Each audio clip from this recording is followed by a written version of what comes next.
1, 2, 3, 4, 5. And go. Hello? Hello? Guys, can you hear us out there? Anybody in the chat room, can you hear us? Yay! We're All back. right. I am the big bad paranormal booty daddy. All right. Who's your daddy? Okay. Mike. Yeah. Okay. Good. We're live. We're live. No music, no intro music, no nothing. We're about 16 minutes late on the broadcast here. Couldn't get the software to work, but we did. Thank you, Mike. Thank you, Mike. We're live here on RTSC Talk Radio with me, Steve Hultay. I got co-hosts. They are Sharon and Kristen. They are there. Kristen? Hey. Yeah, there you go. Hello. Sharon. All right. We have a special guest on tonight. I'm going to get him on in just a second. He just kind of got on here. Mr. Joe Cioppi. Joe Cioppi is the originator of the Joe's Box. I contacted Joe when I needed to have a communication device, and when I couldn't get a Frank's box, realized it was hard to find, I contacted Joe, who was an engineer. We collaborated on a piece of device that he was already working on, which started to work for me, and I decided to call it a Joe's Box because Frank made the Frank's box, Joe made the Joe's Box. It only made sense. So why don't I get Joe in on this call, and we'll get talking to him. Nice. Hang on 1 second. Hi, Steve. Joe, how you doing? Looks like I missed my cue. That's all right. We had technical difficulties up until about a minute ago, so we're good. Wow. That's a coincidence, isn't it? It really is. I just kind of brought people up to speed real quick about how I was unable to obtain a Frank's box, and I contacted you, and you were already working on something totally different, but in a similar fashion, the way the Frank's box works. And Right. When we finally got that to work, I called it a Joe's Box because you built it and you're Joe. So that kind of made sense. Yeah, it kind of went along with what was happening at the time. You even numbered yours like Frank was doing. I did. I started to number them. I'm afraid after about 15 or so, I kind of lost track of how many I did. So I don't know. Well, I have 4 of them, and I kind of lost track after 2 because I don't know what happened between 2 and the last 2 that I was sent. Kristen Morris, she's on here, and she has one of your Joe's boxes. She has what I call number 3 because that's the third one that I got. I have no idea. I think it might have been number 7, I want to say. Kristen, you're on there, right? All right. Yes. Kristen. Hi, I haven't spoken to Kristen, but we have a lot of correspondence. We sure do. You're my best pal. Yeah. I love your box. Kristen loves the Joe's Box. She loves it so much that I sent her one. You sent me 2 in the last shipment there, and I said, I want to give this. I can't use 4 boxes at the same time. So I said, well, I have an extra one. I'm going to send it to Kristen. She'll put it to good use, and she has. She loves that box. I do. So I do. So I want to give credit there. But anyway, Joe, let's get back to the beginning, kind of where you started. When you found out about communicating with the other side and your ideas on how to build another device and how you came up with the breadboard for the original device, if you want to jump in there. Okay. Well, I'll start with when I became disabled and I couldn't get a job anymore. And one of the main problems with my disability is it's hard for me to get into an office or go to work, so to speak. So I wanted to find something. I already had a computer and I was familiar with the internet, and I wanted to find something to do. So I was going through the internet looking for some sort of project that would suit an electronics engineer. And I noticed while I was doing it that there was all these paranormal websites. And they were mostly started by people with research groups, or ghost hunter groups. And one thing I noticed was they had all these microwave oven testers and EMF meters and things like that. And they all look like simple instruments that I could easily build if I wanted to work with them. And I also had in mind that I would improve them that would suit more the ghost hunter purpose. Right. So I studied for at least a year or two just what was being said about ghosts and about because I didn't have too much paranormal information before that. So how did you find out about like the ghost box phenomena originally? Like you had to have some sort of were you surfing the internet? Well, it was on the internet, and it was about the blog radio programs that would talk about shows that they'd seen on like Coast to Coast, which I didn't at the time listen to normally. Right. But I actually never did get around to being a regular listener to Coast. But the results of Frank's box being on there ended up with a connection to Chris Moon, who was kind of a showman and a paranormal, a self-styled medium or whatever. Right. And he latched on to the Frank's box. And I used to laugh because one of the first pictures I ever saw of him with a Frank's box was this box that was sitting on his lap, and he was hugging it, and I could swear that I saw that dollar picture. signs in his eyeballs. But, like, God help you if you try to get it away from him, But so it was the Coast to Coast interview. Now that was back in March of 2007, if I'm not mistaken, and that was the one with Chris Moon, and then Frank called in at the end, and he was talking about how he built the device to talk to, I think, aliens. I think that's he said he just listened to the messages and didn't ask questions, and a lot of the messages related to messages that they were on other planets, or they didn't call themselves aliens, but they had names for them. They were kind of strange. Like that he was somehow purple princess. Yeah, the Purple Princess. And they knew about him, and they respected him, and they had messages for him. And he thinks, or Frank reported that he had dreams about the circuitry that he ended up building, and even before he got messages from the Frank's box, that kind of directed him to make a scanned radio system. But he also said that he was influenced by the EVP Maker software that that's what I heard. Scanned vocal files and scrambled them to make a scrambled composite of a vocal file, and then there would be messages on that. Yeah, that's a story I heard with him is that they contacted him through EVP Maker, and they told him how to build the device. Right. That's the original story that I heard. I don't have anything to back that up, obviously, but that's how I heard he got started with that. Right, and when I looked at his information about him, it said that he was quite open with his circuitry, and that he offered his different designs, and you could find them in various websites or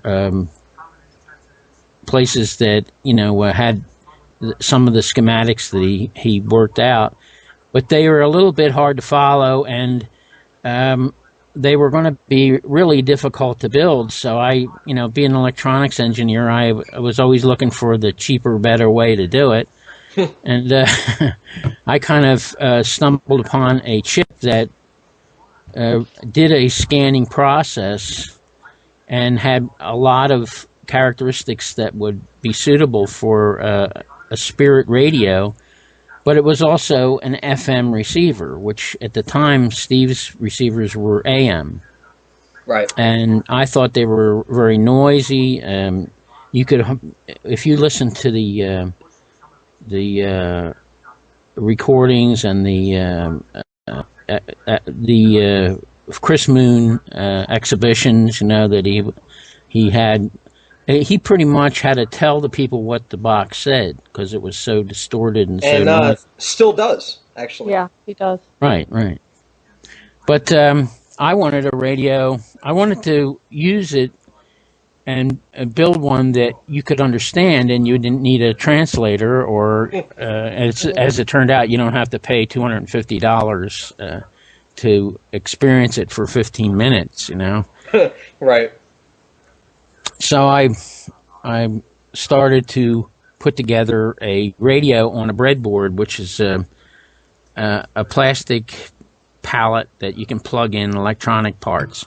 So it really was working in a short time, and that's how I ended up building it. And then you called me out of a clear blue. Right. What I was doing was my sister had she had called me and told me, hey, you know what? You're really interested in EVP. And the Frank's box, well, actually, she said, are you interested in EVP? I said, absolutely. She goes, well, there's this guy that's got this thing called a Frank's box. And I'm like, what? What the hell's a Frank's box? I never heard of it before in my life.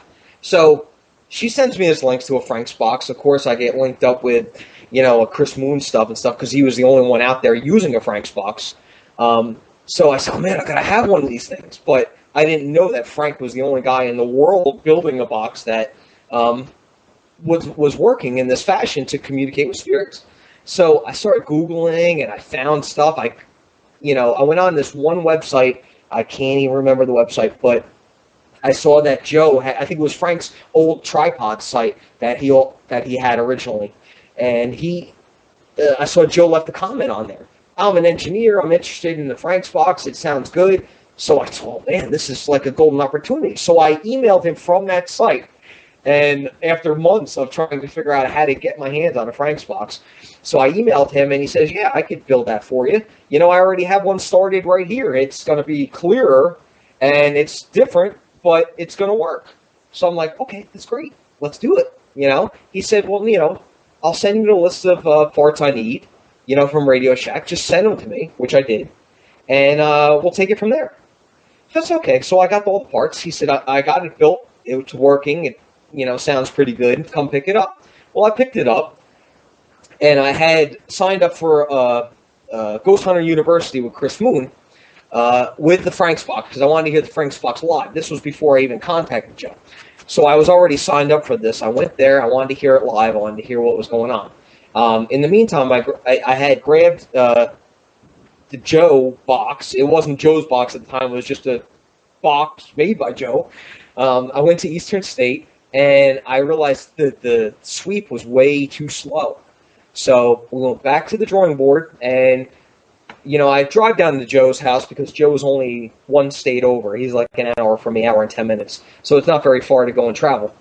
So I go there, and we discussed different things on how to make the box a little bit better. And we kind of made the box that works well and kind of stuck with it. Right, Joe? It's kind of been the same for the past year and a half or so, right? Yeah. I mean, by the time that you were satisfied with the rate, the timing and everything, which is just, selecting the right part values, that pretty much was it. Of course, there were a few things. The audio output was a little low, which I think is a problem with a lot of Frank's boxes. And I made some changes to the Joe's box and got it loud. I think the problem with the Frank's box is he puts the echo chamber in the original boxes. He put the echo chamber inside the box. So whenever you tried to turn the volume up past like 1, it would you would get feedback. So that was the problem with the original Frank's boxes that he made. I think Frank tried to put a lot of features in his box, and some of them didn't. It worked out that it took him a long time to build it, and it also complicated matters for people. like my box, I think I may not have even had an output on it initially, and you wanted to make recordings, so we put an earphone jack and an output jack. So I just basically turned the volume up. You put a transistor on there, which made it louder. Right. Now, what I do is I just record, and I hold it in front of me, and I record with the recorder in the middle of me in the box, and I just, record what's coming out of the box and my questions and the answers to that. That's kind of how I do my sessions. Let me just take 1 second real quick to throw out a number here. Guys, anybody out there that wants to get on the show and listen and ask Joe a question maybe, I have a phone number you can call in on. It's area code 732-587-7041. 732-587-7041. For anybody that wants to call in and give Joe a question or ask us a question about how the box works, kind of stuff like that. Anyway, to get back to what we were talking about, so I get the box and it starts to work, and I start getting involved with that.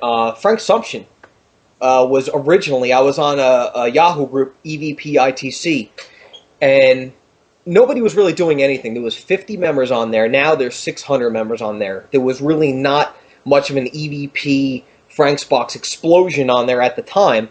And I was the first person to actually put another box on there. It was basically the Frank's Box and then the Joe's Box. And that's really what happened. And I started posting audio from it, and Frank said, "Holy crap, that's better than anything I've ever built. Those are clear files." So, and I know, Joe, you've stated and offered advice to Frank at times of different pieces of hardware to use, like different antennas and stuff like that, and stuff that you felt would help him in development. And I know Frank is not really receptive. He's kind of on his own. He's like a rebel. He's like kind of does his own thing. He doesn't want to hear from nobody and stuff like that, and which is good. He does come across some stuff which is awesome, and he'll always be known as the godfather of the Ghost Box. But you do have some other ideas on how he can improve his boxes. Is that correct? Well, he's adopted the FM tuner idea, and only he designed and built his own circuitry, and he's using the sweep method, which it's not exactly the same scan method as I use. My chip goes directly to the next channel and has a mute function where you don't hear the tuning noise in between channels. So that's what I love about your box, Joe, is that right. There's not a lot of chatter in between the messages. It's all message when you get. I think if you listen to your home stereo unit, you'll realize that the larger stereos actually mute between stations when you're tuning your FM tuner, because if they don't do that, you get this blasting noise, because most people have a pretty strong amplifier. And of course, that's a function that's normal for an FM receiver for a home entertainment center. And it was built into this chip, so I kind of lucked out on that, and it also made the box less noisy.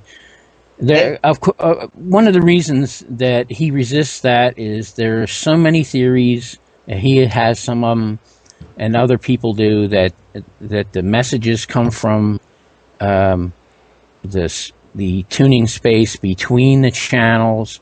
They're very suspicious of using the audio from broadcast stations, and on and on. So he pretty much has avoided the, or he has tried to keep his original programming or his original design where you hear the noise between the channels.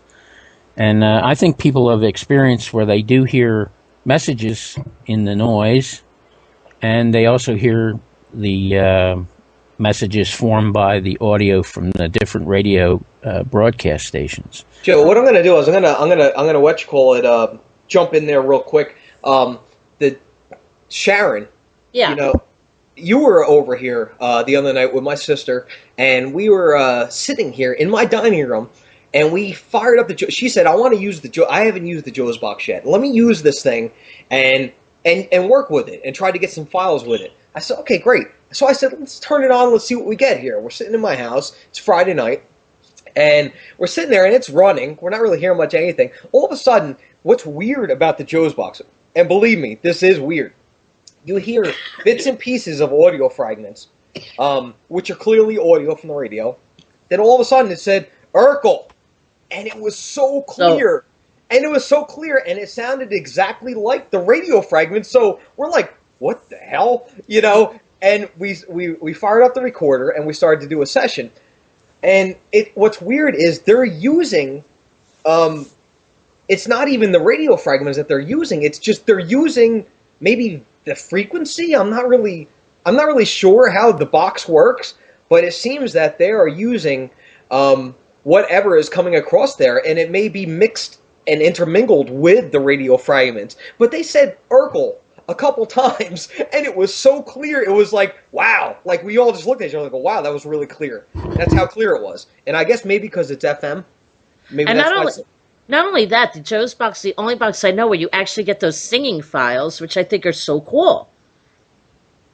Yeah, well, they form messages with any kind of form of vocalization, and they can assemble words to suit themselves. You know, they don't have to say the word in the song. They use part of that word, and it comes out as sung because the initial vocalization was sung. That's what's so weird about the Joe's box is people who don't know about it and don't really do research with it don't understand it. But when you start using it on a regular basis, you got to listen for everything, because they've sung my name. I've heard it like a choir singing. They come in between the white noise. They come on the white noise. I mean, like they come and produce the responses to your question. No matter what they're using, they use it, and you really have to listen carefully, and it's really incredible.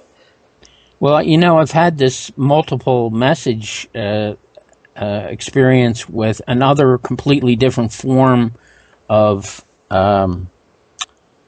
communication unit, which is you've probably heard about Bill Chappell's SpeakJet, which is a voice synthesizer. Mm-hmm. Well, I modified the interface that he normally uses. He normally picks up either EMF static from the atmosphere or some other sensor input. Right. He bases it on energy values from around us, right? Right. And he uses an analog to digital conversion that generates instructions to this speech chip. A speech chip vocalizes different segments of data from that A to D converter. Well, what I did was I made a stronger signal that I could adjust the DC level, and that's called offset in electronics. And you can actually take the noise, apply the noise, whatever noise source you have, to the input of a speech chip board that he builds, like the talker board. Right. And you can adjust that DC level, and that puts it in a more favorable position to pick up words. And it also, you can it adjusts the level so that you get a more continuous output of the speech chip. So I didn't really change what he was doing. I just changed the approach to it. And, the result was this, we get messages in the low monotone that the chip generates, but there's also messages coming through right over top of it in the higher frequencies that the chip also generates. It generates the lisp, sound when you say ship or tip, the T, the percussive sound for a T, and the hissing sound for an S. And, it produces those sounds, and you can hear a whole conversation going on in a much higher frequency, kind of like the EVP whispering sound. And you can almost hear the conversation between the two different voices, the artificial voice and this. It has to be artificial also, but in a different frequency band. And they're coming over the same device, the same chip. Now, Kristen, you have the Ovilus, right? Yes, I do.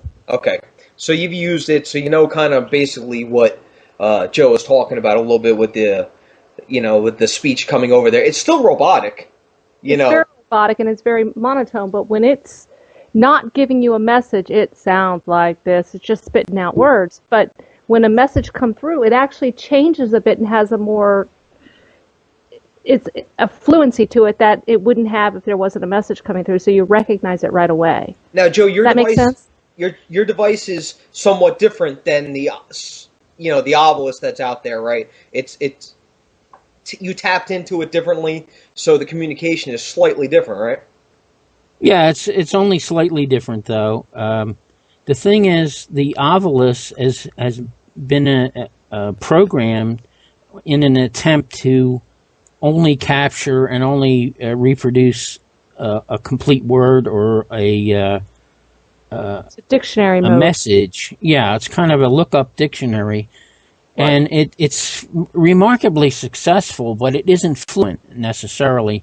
But it does still have the SpeakJet chip that the simpler board that I use has, and that chip will respond to some of the random instructions that kind of come through when they're generating a signal for the lookup.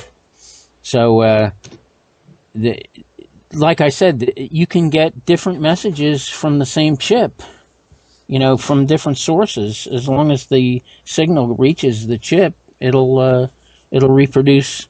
And like they say, they're not programmed to produce words that aren't on the list, but they hear these words anyway. Like he hasn't programmed the box to curse, the Ovilus to curse, or. But it does. Right. It says it generates its own words. Because it is capable of doing that. Now, is it possible to get the SpeakJet box, the SpeakJet chip, to not be based on energy, but to be based on some sort of other environmental, advice? I mean, something that it could actually use beside that. The way it works is that whatever sensor is used, the sensor converts the signal. It could be a magnetic field or electrostatic field into an electrical voltage, and then the computer board converts the voltage into a data stream. Right. And that data stream tells the SpeakJet to utter these different parts of vocalization, and I adapted the very simple talker board, which is virtually only a 0 to 5 volt input to the SpeakJet, and I adapted it for with a volume control and external input that you could plug in any radio receiver and pipe the output from that radio receiver, and usually it works better between channels on the noisy part, and it'll start to talk, and usually a strong noise pickup will create a whole fast-moving conversation. It also generates a lot of random words, but also you can understand the messages when they come through. Hey, Joe, this is Kristen. How much extra is that to purchase in your box, to add that to your box? Well, I've been using Bill Chappell's board, and that's, I think, around $55 or $60. Yeah, I have one here. I didn't put it together yet, but I do have it here. I'm kind of messing with it myself. Right. And actually, most of the the guts of it are two integrated circuits. One is an 8-pin microprocessor that converts the signal into data, and the other is the SpeakJet chip, which is just another microprocessor that's programmed to generate artificial voice. So out of that board, his board has an audio output and a variety of other things on it.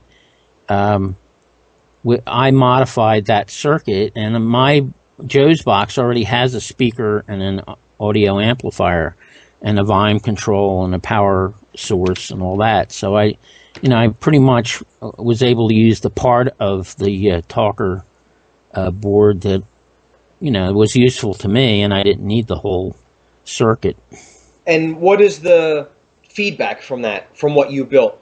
You obviously put it out into the field for someone to test it. Well, I attached it to, by request from somebody that wanted to try it. Right. I attached it to a Joe's box and sent it to them, and they were able to plug their radio. They have a VHF AM radio receiver. They plug in with a patch cord into the external jack that I have added, and it talks. It talks a blue streak, which is actually if you build the talker board, it has mixed results. Sometimes it doesn't talk at all. So it needs a little bit. It needs a warm up time. I've noticed signal. the Obelisk needs a warm up time as well. Well, I'm an electrical engineer, and I think in terms of signal level and where the source comes from and so forth, the impedance of the source.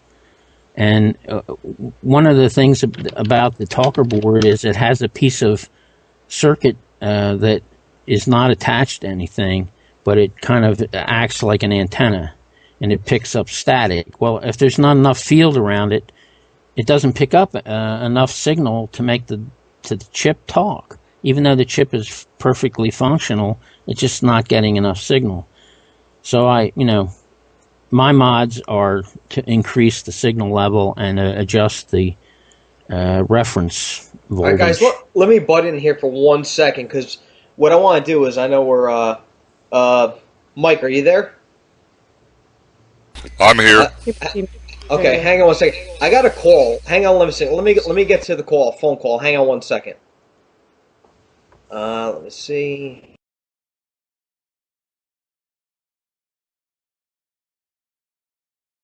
He put our conversation on mute whenever he answered the call.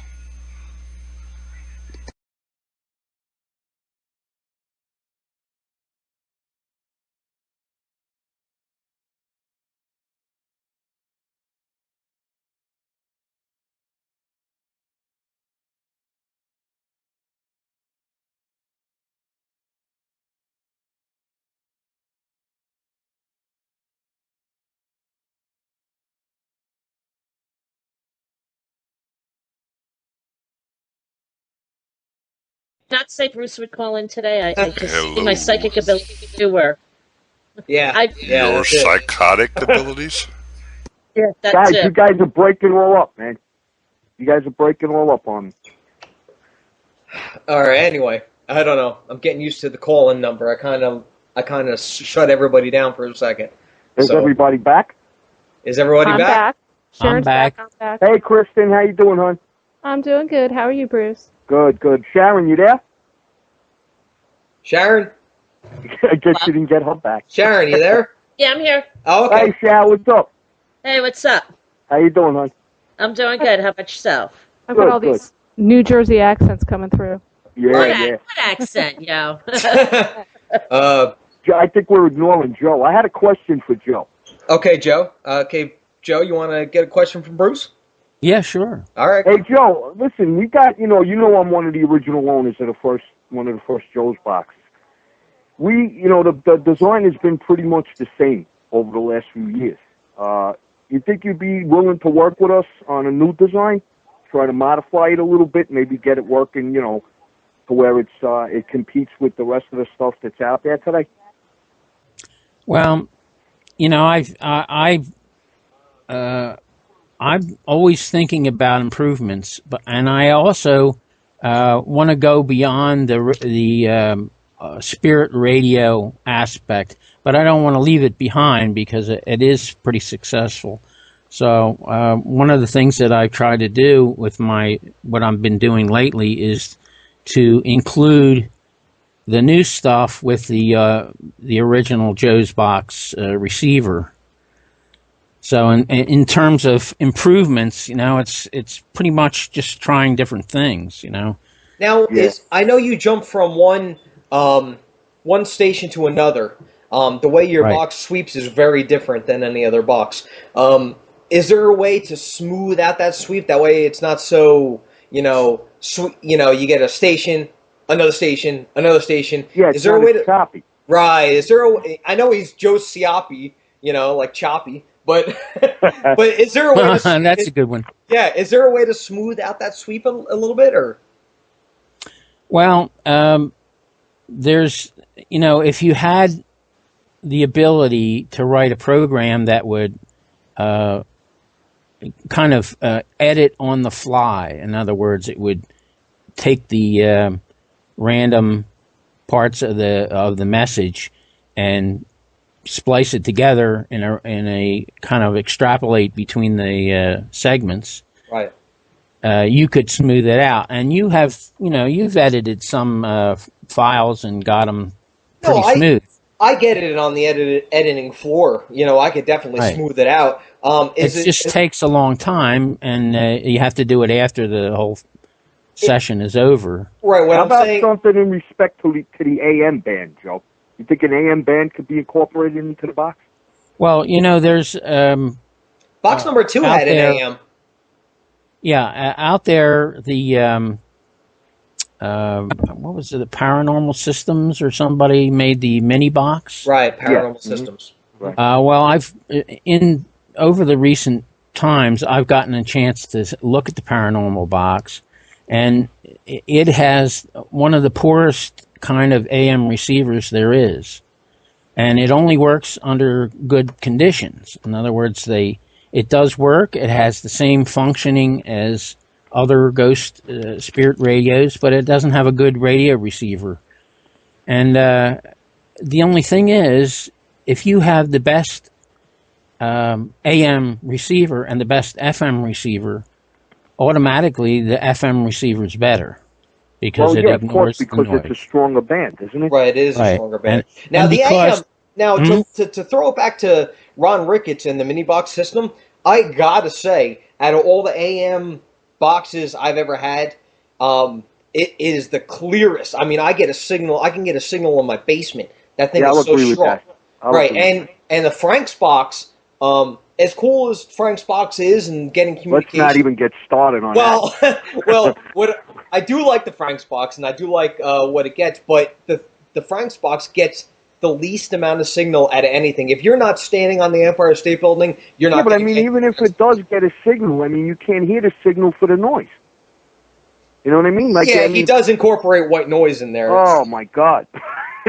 Well, no. As far as AM in the box, don't you think that it would be? Wouldn't it be your box? I've never had a problem getting a signal with a Joe's box, and I'm in a very challenged signal area. And I've never had a problem getting a signal with your box. But, I'm sure that I would get a much better AM signal. I mean, the box would perform for me in my signal area much better on the AM band. And I prefer that, actually, than it does on the FM band. Because, like Steve said, it's very choppy. And if you have too much cluttered signal coming in and you have that chop in between, it's very, very hard to hear communication in real time. I mean, the box does what it's supposed to do, but I think if you incorporated an AM band, we'd be getting much more real-time communication that we can understand at the time of the session rather than the review of the recording. Well, my approach so far has been to concentrate on a means to receive the messages that are more intelligible. And I don't think that the system of using broadcast and actually the signal from the broadcast depends on the coincidence that the right vocals are being broadcast when the message comes through. So there's a limitation on how much complication the message can have, and whether you have to wait until there's the right signal for them to reproduce a message. So it kind of, even on a swept radio, a continuous sweep radio, you still get that choppiness. You get that. Yeah, don't get me wrong. I mean, Joe's Box definitely had its place in history, without a doubt. I mean, well, I'm just trying to explain to you that it's the method that creates the choppiness. Right, but you know what, Joe? You need a better method. On an AM sweep where you have much less clutter, much less music stations, and much less compounded noise coming from the clutter of an FM band. Say FM might have, like 50% more or 75% more stations and broadcasting than the AM band does. AM has a lot more talk radio, which lends itself to much more easy fragments for them to use, to put words together rather than music fragments. But I find when I use my Joe's Box, Bruce, that I get pure communication versus when I use it on a different box, that I get a lot of stuff in between. Yeah, I'm sure it has a lot to do with the signal area, Kristen. I mean, all our boxes work differently in our different. And I have the world's worst signal area, so. Yeah. Well, you got to be. I got to be running a close second, guaranteed. Steve knows that. Yeah. And for me, I mean, me with the 125 on AM. I mean, I get the best communication I've ever gotten. But when I started out with Joe's Box, I had the Joe's Box even before I had a Frank's Box, and I always preferred Joe's Box up until the 125 came out. But I always got great communication with Joe's Box. But what I'm saying is, my preference is the AM band in my area, and Steve knows that in my area I can't get. You have to go outside. I had to actually trudge through the 12 inches of snow we got to go outside in my shed in the backyard to do a session. Because that's the only place I get any kind of decent signal. Go figure. But, I'm in my bathroom. You're in your shed. Yeah, right. Exactly. Can we get a box that we can just sit in our living room? Listen, guys, it's 2 minutes to 7. I don't want to take up the rest of your show. Actually, we're gonna run a little extended tonight. I want to play some clips from the Joe's Box that people can actually hear and hear how it sounds. So. And they can order this Joe's Box from you, right? Guys. All right, I'll talk to you later, Bruce. All right, Joe, it was nice talking to you, buddy. Thanks for your take it easy. Input. And Kristen, Sharon, Steve, I'll talk to you guys soon. All right, I'll talk to you later. Thanks for having me. All right. All right, bye. Bye-bye. We should have asked him to do Rocky. He does do that. He's great. I want to get into a different little mode here. We had this problem, and if Bruce had stayed on, he would have heard it. But we had a problem with dark heads, what we called dark heads at the beginning, and I've had a problem at my house with a spirit entity named Ed. And Ed was always a problem, and he always kind of jumped in here, and he blocked my communication, and he did all sorts of weird stuff.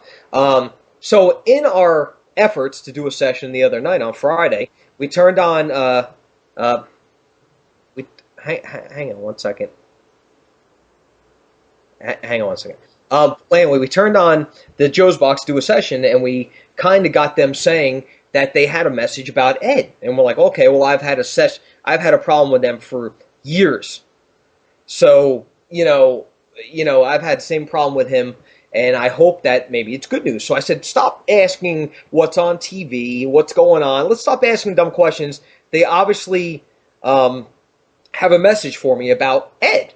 So they came through, and they actually came through with this clip that I'm going to play for you right now, if you guys can hear it. I hope you can. I can intervene real quick. Yeah, Sharon, what's up? They were saying that there was a fight. And we were saying a fight with who? And they said Ed. And we were saying, they kept saying Ed's gone. And we were saying, well, where did he go? And that's where these clips came from. It was really cool. It was a really cool session. Yeah. Now, Ed, like I said, has been an ongoing problem with us for me, for a while in my house. And it was cool to have them bring this message forth to us. We asked him about what's going on with Ed, and the response was, where he is, and the response was in hell. So if you guys can listen, maybe, I'll have to adjust this a couple times to get the sound right. But let me know what you guys think. Well, if he's not here, where is he? Hell. Oh, did you hear that? I just got chills. All right, guys, I don't know if you heard that. Let me maybe read Oh, I heard it clearly. Okay, yeah, it said in hell. Well, if he's not here, where is he? Hell. Oh, did you hear that? I just got chills. Yeah. Joe, did you hear that? Joe? Yes? Did you hear that? It was a little hard to follow. All right, well, the response is in hell. I heard that. I heard that very clearly. There it is. Yeah, in hell. I mean, which is weird because I'm trying to uncover the fact that they're actually working on their side to help me, even if I don't have a box on. Because they know that Ed is a problem and he's been a problem forever. And I haven't said to them, hey, take care of this guy, he's a problem, whatever. I just know he's a problem. Now, they took care of it on their own. They wanted to let me know that he's now in hell. So I thought that was really a good file, Well, another fella that has a Joe's box came up with a great idea, and he's pretty much proved it to himself and to me that it kind of works against the reception that you don't want to get. The characters that are there to interrupt your work and right and the cursing and so forth. What he did was he got some holy oil and made a cross inside the Joe's box before he even started to use it, and he also has a holy metal that he attached to the inside of the box, and he hasn't had any trouble with the cursing or the unfriendly spirits at all. So he pretty much is convinced that that worked for him, because at the time when he first got it, I was talking to Kristen about her problems with the box she had. And, I had Ed. You got Ed too? I had a big time Ed. I had some serious problems with Ed. See, now well, I talked to another investigator named Todd Bates. He has his own website, and he's had experience for many years with EVPs. He's kind of old school tape recorder. He doesn't want to hear about any of the new methods or anything, but he did have an observation about the spirits, to ward them off, to get some blessed metal, or he even suggested that kosher salt is blessed by a Jewish rabbi, and it was a good easy fix, So we tried it, and the guy that I was talking to, he was a Catholic, so he naturally went toward the Catholic metal and the holy oil, and that worked fine for him. And so I think that it's something to think about. Like you're liable to be inundated with these different troublesome spirits if you don't do something to protect yourself. Right. I know some people, I came in and I did the white sage. I tried to sage my house and stuff because I had some terrible activity in here at one point. And it seems like the white sage, all it did was just make them even more mad. and it escalated. Like the activity just kind of jumped. And I don't really want to do that anymore. Steve, here. I think when you're stuck with spirits, it's harder to get rid of them once you've got them. So I think what they say, an ounce of prevention is worth a pound of cure. Hey, Bill, I'm sorry, Joe. I'm going to come clean to Steve. Mm-hmm. I ended up having to do a monster kind of clearing of my house. where things started just going crazy, and the box was completely it was freaky. And once it finally cleared up, this voice just came over that was so clear and so strong, and it said, "We're proud of you. You did it. He's gone." I contacted Joe and said, "Can we fix this box?" Because the box came out and told me itself, "Put it in salt."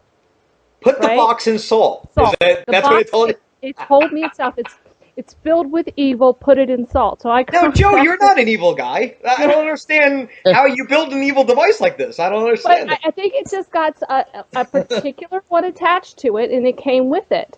So I contacted Joe, and Joe built me another one.